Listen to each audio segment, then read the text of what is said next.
Olá pessoal, agora nós vamos começar a estudar finalmente o que nós chamamos de ecologia. Vamos poder estudar e compreender melhor como é que se passam e se processam todos os fenômenos biológicos. É a grande integração da biologia. Eu até acho que é o momento máximo real. Como é que a gente vai poder dirigir um carro, por exemplo uma Ferrari? Qual é o homem que não gosta de uma Ferrari? Qual é o homem que não gostaria de dirigir uma Ferrari? Com relação às mulheres, sei lá, vamos usar um outro comparativo, né? O dirigir carro talvez não seja o forte. Vamos usar um guarda-roupa, enfim, o vestuário. A mulher gosta de sapatos, gosta de vestido, gosta de maquiagem, enfim. Então, homens, como é que vocês vão poder usufruir o máximo de um carro, de uma Ferrari, se vocês não conhecem todo o potencial, todo o motor, toda a engrenagem, toda a parte técnica deste carro? Você jamais vai conseguir usufruir e retirar todo o potencial desse carro se você não conhece esse carro a fundo. Da mesma forma vocês, gurias, se vocês querem se vestir bem e estarem sempre na moda, sempre fashions, o que você tem que fazer? Você tem que ter um conhecimento profundo da moda, do tecido, de que tipo de sapato combina com que tipo de bolsa combina com que tipo de roupa, vestido, a maquiagem está toda em harmonia. Então, vocês, gurias, têm que ter também um conhecimento profundo de moda para estar sempre numa boa aparência. Com relação à natureza, à biologia, a mesma coisa. Se você quer viver realmente bem, se você quer usufruir e retirar o máximo que a natureza tem a oferecer, você tem que conhecer a natureza a fundo. E para isso é que nós estudamos ecologia. A integração, o momento máximo dos reinos, todos eles em confluência, todos eles interagindo. E é justamente isso que nós vamos estudar. Com relação à organização biológica, nós já estudamos o quê? Nós vimos que a bioquímica ela se organiza em membranas e as membranas formam organelas, formam células. Essas células, todas organizadas, formam tecidos. Os tecidos todos organizados formam órgãos. Os órgãos organizados formam sistemas. Os sistemas organizados formam um corpo.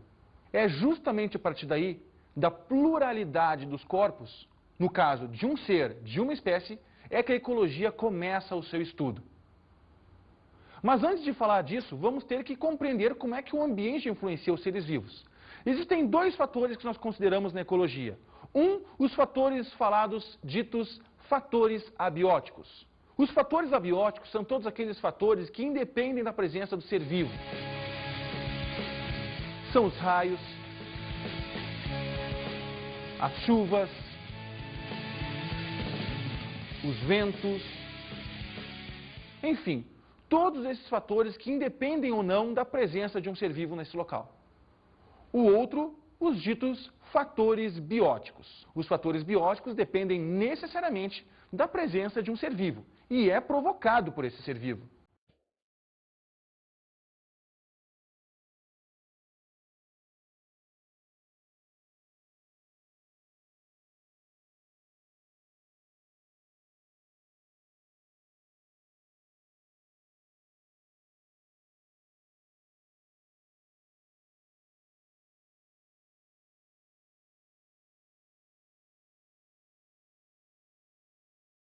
Toda vez que eu vejo um vídeo de natureza, eu sempre me emociono muito.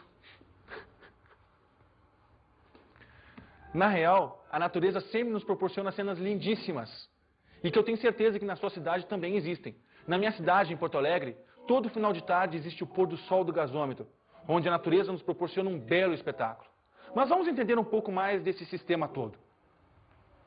Um corpo, uma espécie, no seu conjunto plural, forma uma população.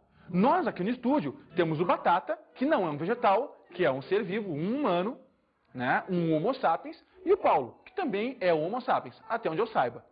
Bom, eu sou Homo sapiens, e nós três aqui nessa sala formamos uma população de três. Então, um plural de espécie significa população.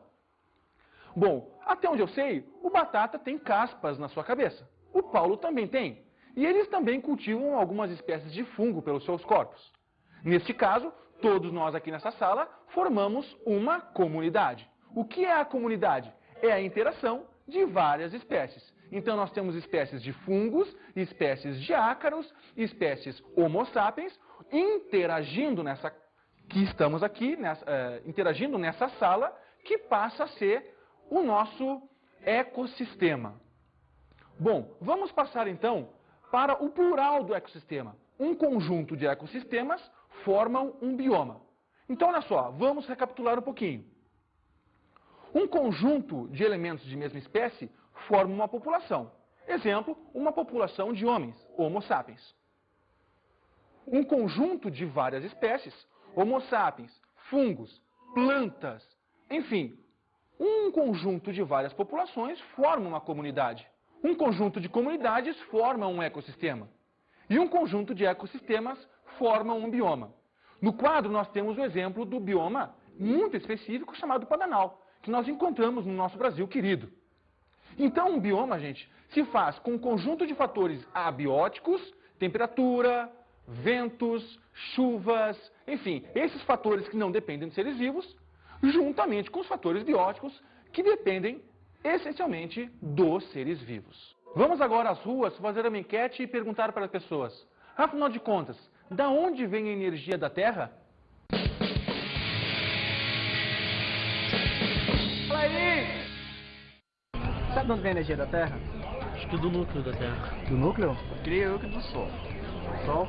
Também do Sol. E tá vendo uma discordância. Ele discorda de tudo mesmo. Peraí, vem do Sol ou vem do Sol. núcleo? Do núcleo. Do Sol? Sol. Ou núcleo? Núcleo. Sol. Do Sol. Ah, do Sol? Do Sol? Do núcleo? Do núcleo, Fred? Do Sol ou do núcleo? Ah, depende da energia. Do Sol. Do Sol? Concorda com ele? Ah, acho que não, hein?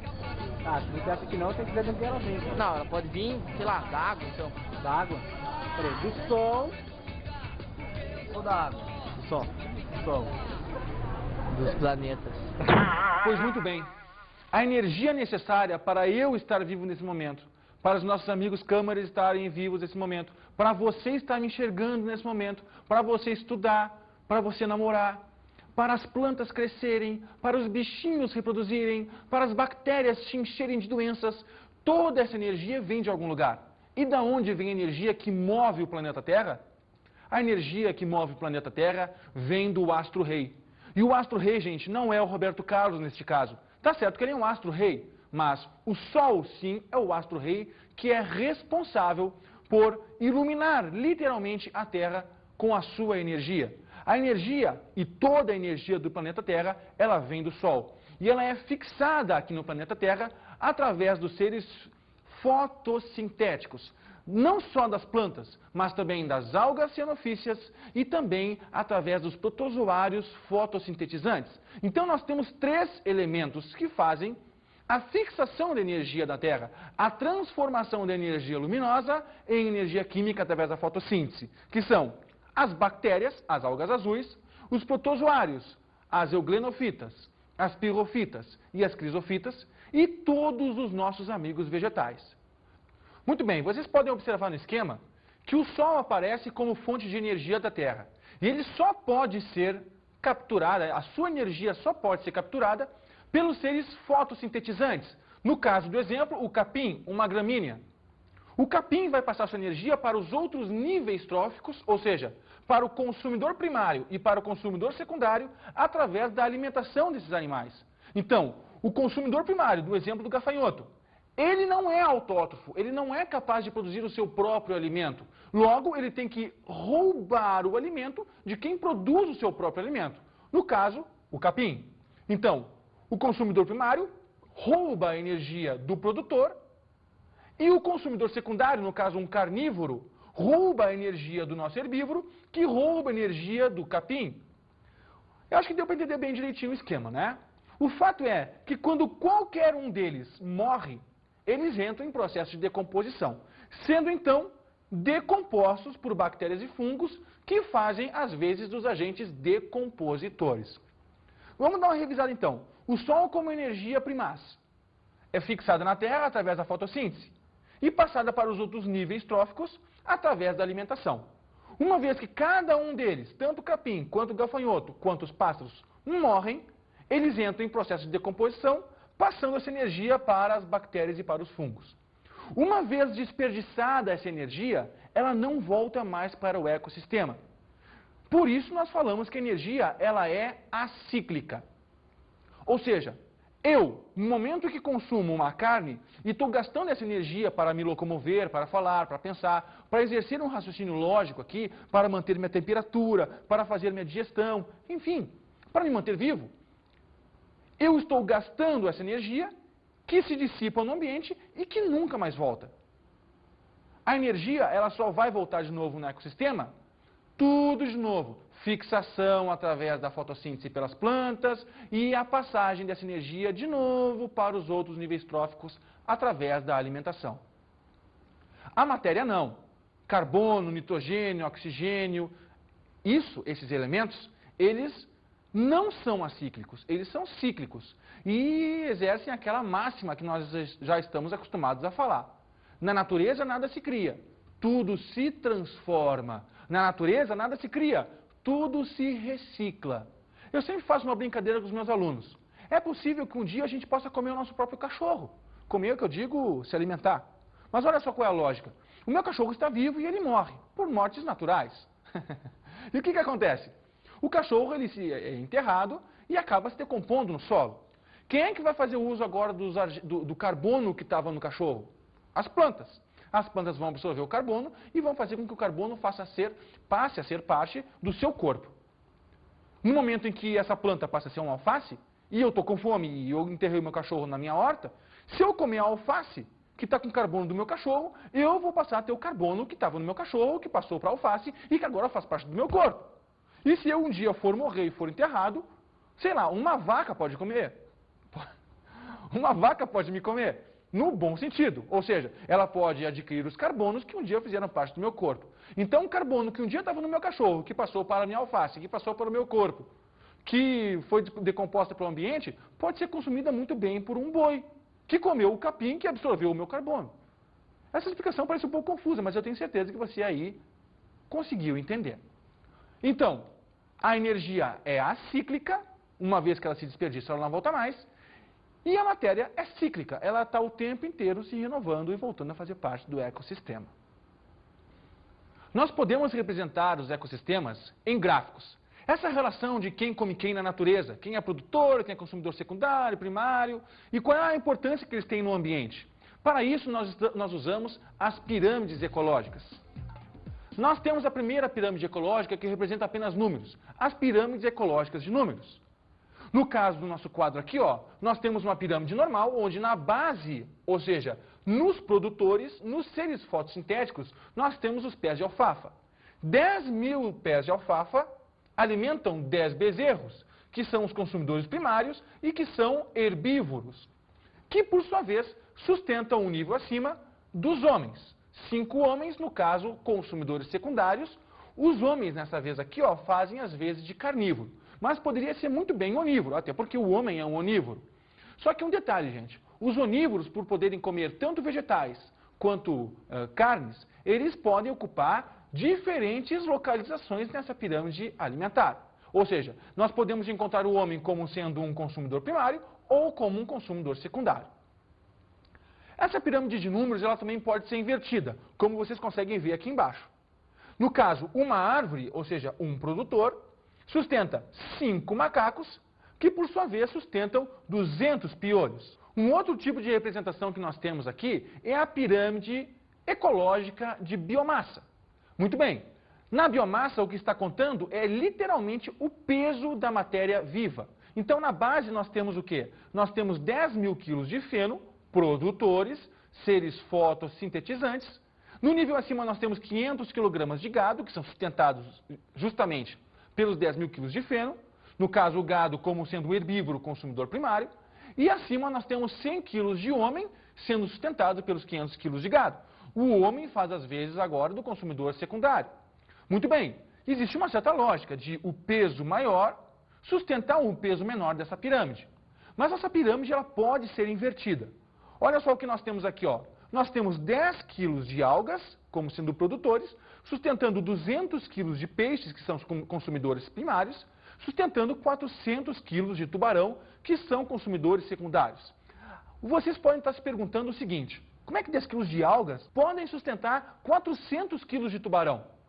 O conceito que nós temos que ter em mente agora é o do potencial biótico. O que é o potencial biótico? É a capacidade que os seres vivos têm de se multiplicarem de forma rápida, de conseguirem adquirir bastante energia nesse processo e de poderem se renovar de uma maneira constante no ambiente. Percebam que as algas são seres que têm uma rápida reprodução no ambiente e que, por serem fotossintéticas, elas captam diretamente a energia do sol. Logo, as algas, além de estarem se renovando de uma maneira muito rápida, elas também são as primeiras a captar a energia do sol. A energia ela está muito concentrada aqui nas algas. Então percebam que à medida que o peixe vai tirando de um lado, vai consumindo de um lado, ela vai quase que instantaneamente se reproduzindo e se repondo no meio ambiente, de modo a não acabar. Da mesma forma, os peixes em relação ao tubarão. Gente, uma baleia ela tem um baixíssimo potencial biótico. A capacidade de reposição dela no ambiente é extremamente lenta. Gente, uma gestação de baleia dura meses, para gerar apenas um filhote que depois de anos vai se tornar adulto. Com as algas não. As algas o tempo inteiro estão fazendo reprodução, tanto sexuada quanto assexuada, de maneira intensa. Ou seja, elas renovam de uma maneira muito rápida no ambiente. Ao passo que as baleias, com um baixo potencial biótico, não. Elas se renovam e se repõem de uma maneira muito lenta. Além de que a baleia, por estar no topo da cadeia alimentar, também tem um baixo nível energético contido no seu corpo. Vamos ver agora a pirâmide energética. A pirâmide energética marca justamente a quantidade de energia que existe no ambiente. E ela, gente, é quem faz o diagnóstico mais preciso de como anda este ambiente.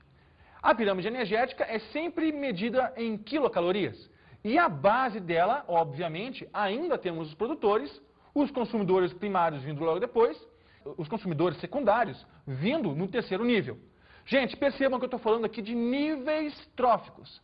Na base eu tenho um nível trófico, no meu segundo degrau eu tenho um outro nível trófico, no meu terceiro degrau eu tenho um outro nível trófico.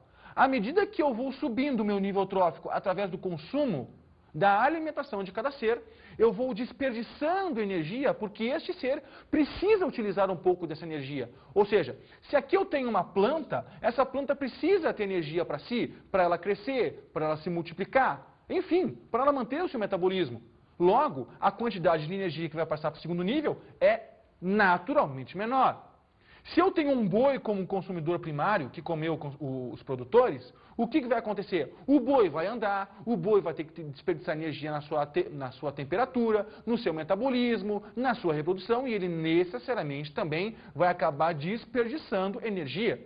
Logo, a energia que nós, homens, vamos obter de um boi, não é a quantidade de energia que um boi obteve de uma planta. Ou seja, sempre na base de uma pirâmide energética, nós temos um número maior de energia do que no seu topo. A energia, como eu falei para vocês, ela é acíclica. Ela vai se desperdiçando à medida que nós subimos o nosso nível trófico na nossa pirâmide. Agora a resposta de como é possível que haja uma pirâmide de número e uma pirâmide de biomassa invertida, gente. A pirâmide de número não é uma pirâmide eficiente para nós medirmos como anda um ambiente. Ela apenas mede a quantidade de exemplares de uma espécie que estão presentes nele. Percebam que essa pirâmide ela fica de pé porque a árvore é um produtor e a árvore tem mais energia do que os 5 macacos. É como se eu tivesse uma pirâmide energética embutida, mascarada na minha pirâmide de números. Da mesma forma, nós também temos uma pirâmide energética mascarada na minha pirâmide de biomassa. Logo, os meus 10 quilos de algas têm mais energia do que os meus 200 quilos de peixe, que tem mais energia nos meus 400 quilos de tubarão. E dessa forma, essas duas pirâmides, tanto a de número quanto a de biomassa, conseguem se manter de pé, mesmo invertidas. As cadeias alimentares são justamente a passagem de energia de um nível trófico para outro. E para isso nós vamos ver um pequeno vídeo. Eu tenho certeza que vocês vão ter algum tipo de sentimento com relação às imagens brutais que vocês vão ver agora.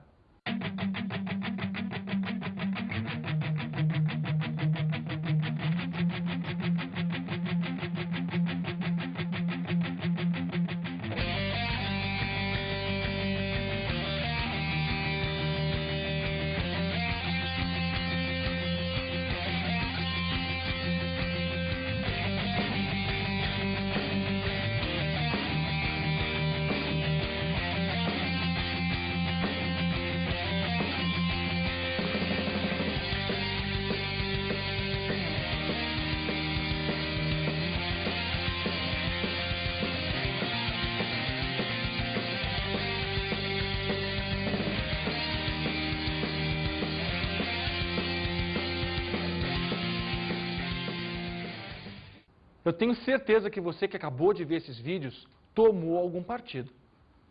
O coelhinho fofinho, a gazela indefesa e o leão, o guepardo, assassinos. Por que ele está fazendo isso? Por que ele está fazendo isso? Muito bem, mas tudo na natureza tem um fundamento, gente. Eles não são mau caráter, eles não são pessoas do mal, não são pessoas de má índole, nada disso. Gente, eles estão simplesmente se alimentando. Se não fosse por esse processo que para nós pode parecer muito bruto, eles iriam certamente morrer. Tudo na natureza tem um sentido, tudo tem um fundamento.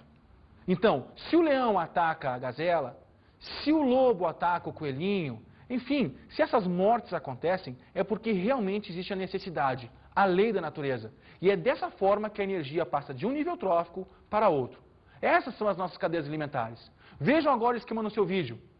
Nós temos a representação de um peixe maior comendo outro peixe, que está comendo outro peixe, e assim por diante. Gente, Darwin, o mais adaptado sobrevive, a lei do mais forte. Enfim, isso nós temos que ter em mente sempre. No outro esquema, nós temos aqui a representação de um produtor, no caso uma planta, um vegetal, sendo consumido por um herbívoro, no caso o coelho, que é consumido por um lobo. As setas apontam o fluxo da energia.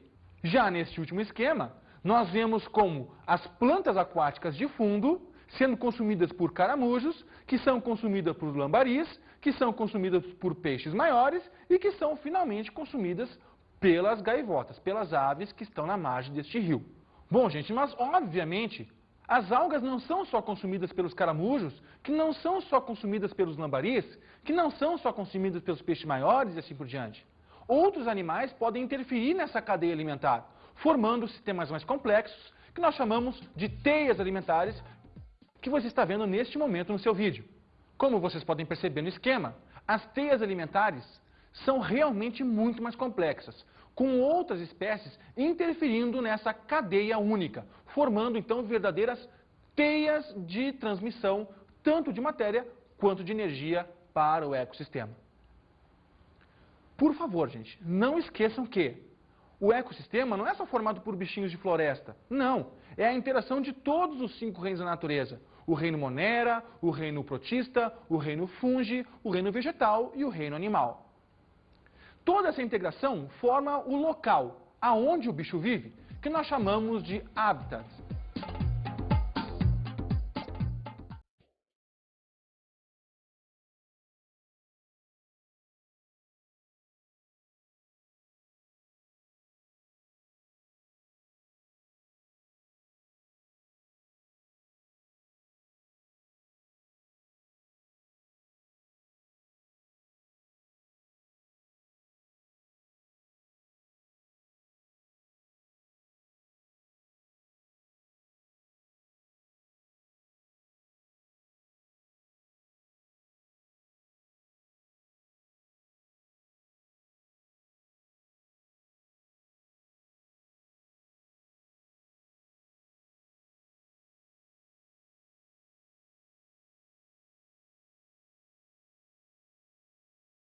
Essas cenas que vocês acabaram de ver representam o habitat, no caso, as savanas.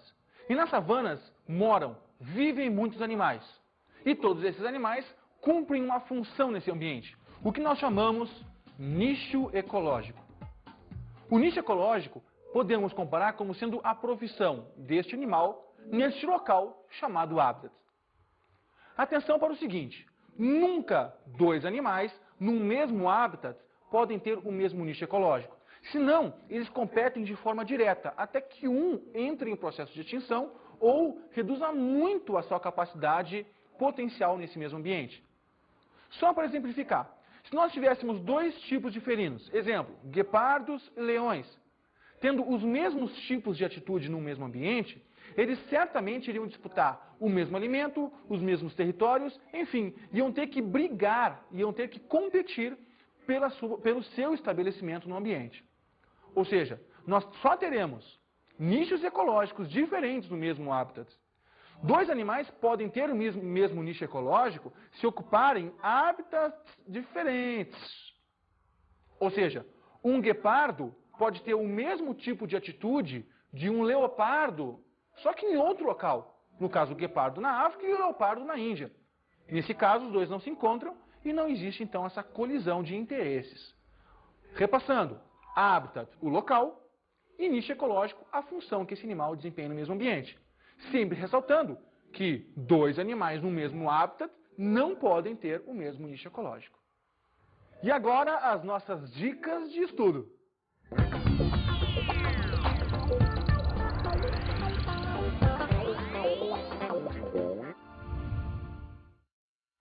Seria muito legal para os seus estudos você poder sair de casa, sair do seu apartamento e dar uma boa olhada na natureza que está na sua volta. Você pode fazer isso observando vários documentários que são distribuídos por aí. Muito bem, é bom sempre estar embasado com relação aos conceitos que estão inseridos neste ambiente que você foi visitar. Sempre contextualizando. Gente, é sempre importante ter o contato com a natureza para que a gente possa entendê-la de forma mais adequada. Não é mesmo? Ok, gente. No mais era isso e muito bons estudos.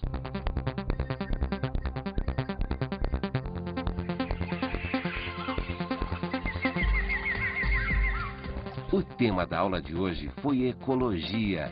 As interações abióticas e bióticas que compõem o meio ambiente. Conversamos sobre a organização da vida. E de como essa organização se dá, desde a espécie até o bioma. Estudamos as pirâmides ecológicas. A transmissão de matéria e energia no famoso quem come quem. Bons estudos!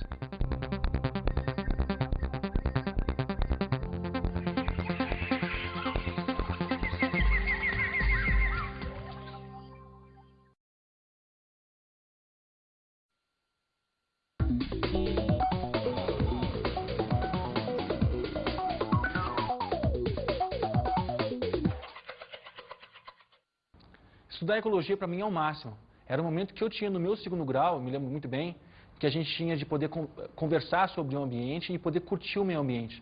Então, a minha sugestão é essa, que tu aproveite esse momento e leve os alunos para conhecer um lugar fora do ambiente do colégio. Leve para um parque, para o zoológico, para o jardim botânico e faça com que eles tenham realmente esse contato com o ambiente. Dessa forma, eu tenho certeza que eles vão poder despertar muito mais para o assunto do que simplesmente ver o assunto no livro.